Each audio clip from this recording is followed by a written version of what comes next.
দর্শক যারা এই ভিডিওটি দেখছেন তাদের সকলকে স্বাগত জানাচ্ছি। আমি এখন দাঁড়িয়ে আছি নবাবগঞ্জ পাইলট সরকারি উচ্চ বিদ্যালয়ের মাঠে, যেখানে আজ থেকে শুরু হয়েছে নবাবগঞ্জের যে পুরনো বাজারটি ছিল সেই বাজারটি।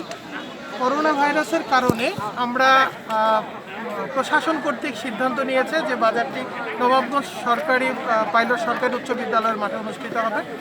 তাই সেই আলোকে আপনারা দেখতে পাচ্ছেন আজকে বাজারটি নবাবগঞ্জ পাইলট সরকারি উচ্চ বিদ্যালয় মাঠে অনুষ্ঠিত হচ্ছে।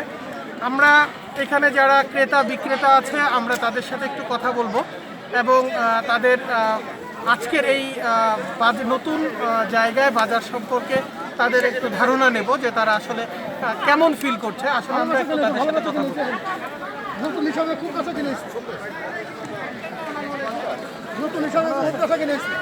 আপনারা আজকে নতুন একটা জায়গায় বাজারে বসছেন, সেই ক্ষেত্রে আপনাদের বেচা বিক্রি এবং আপনাদের মানে কোনো বক্তব্য আছে কি?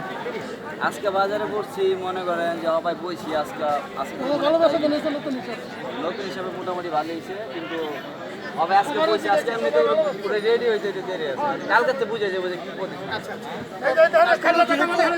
যেহেতু আমরা ওইখানে ছিলাম, একটা করোনা সংক্রমণের একটা ঝুঁকি ছিল, সেই ঝুঁকিটাকে আপনি এখানে মনে করছেন যে সেই ঝুঁকিটা এখানে আছে ওইখানকার মতো? ভিউয়ার্স, আপনারা জানলেন যে বিক্রেতা বলছেন যে নবাবগঞ্জে যে বাজারটি ছিল সেই বাজারে করোনা সংক্রমণের একটি ঝুঁকি ছিল। অনেকে মিলে গতকালকে আমাদের একটা লাইভ ছিল ফয়সালের, দেখতে পাচ্ছেন অসংখ্য মানুষ সেখানে ক্রেতা বিক্রেতা ছিল। তো সেই আলোকে নবাবগঞ্জ প্রশাসন এবং রাজনৈতিক নেতৃবৃন্দ তারা সিদ্ধান্ত নিয়েছে এবং একজন বিক্রেতাও বললেন যে এই নতুন মার্কেটে অন্ততপক্ষে করোনা সংক্রমণের ঝুঁকিটি নেই। আমরা একজন ক্রেতার সাথে কথা বলতে যাচ্ছি। আসসালামু আলাইকুম।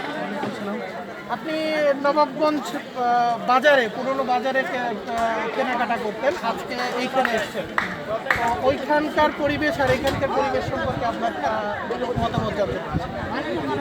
ওইখানকার পরিবেশটা ছিল অনেক ভিড় ছিল, এখানে একটু খোলামেলা, এত থেকে ডিফারেন্স।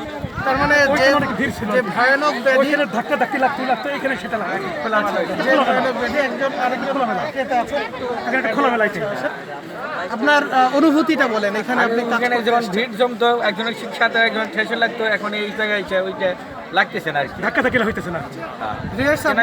আপনারা দেখতে শুনলেন যে ক্রেতা বিক্রেতা। আমরা যদি একজন সচেতন মানুষ হিসাবে মনে করি যে আমাদের সবার আগে দরকার হচ্ছে এই ভয়ানক মহামারীকে রোধ করা, আর এই ভয়ানক মহামারীকে রোধ করতে হলে আমাদের অবশ্যই সরকারি যে নির্দেশনা, নিরাপদ দূরত্ব বজায় রেখে আমাদের সব কিছু করতে হবে।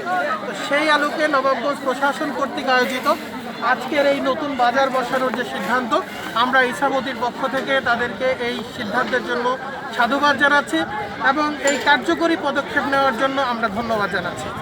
আপনারাও সবাই ভালো থাকেন, নিরোগ থাকেন এবং সচেষ্ট থাকেন, সরকারি নির্দেশনা মেনে চলেন। সকলকে ধন্যবাদ।